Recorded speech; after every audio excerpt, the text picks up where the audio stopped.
ይህ ሳይት የሚገኘው ገርጂ ስፔሲፊክ ሎኬሽኑ ገርጂ ቶቶት የባህል አዳራሽ አጠገብ ነው። የፓልም ሪል ስቴት ፕሮዳክት ነው። እንግዲህ እንደምታዩት ሳይቱ ያለቀ እንግዲህ ለማስረከብ ዝግጁ የሆነ ሳይት ነው። ከባለ 2 እስከ ባለ 3 መኝታ ክፍሎችን የያዘ ሳይት ነው። ተጨማሪም 4 ሱቆች ያልተሸጡ ሱቆችን ይይዛል።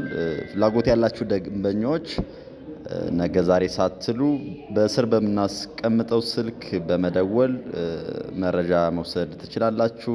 ሳይት ቢሮ በመጎብኘት ኢንቨስት በማድረግ ፍላጎታችሁን ማሟላት የምትችሉበት እድል አለና በምቹ አከፋፈል በ20% ቅድመ ክፍያ ብቻ ነው እዚህ ጋር የቤት ባለቤት ለመሆን መክፈል የሚጠበቅባችሁ 2 አለመውሰድ ማለት ነው። እንዲሁም ተጨማሪ ክፍያ ለሚከፍሉ ደንበኞች ደግሞ 40% ጀምሮ ለሚከፍሉ ደንበኞች የቅናሽ አማራጭ አስቀምጠናል። ለበለጠ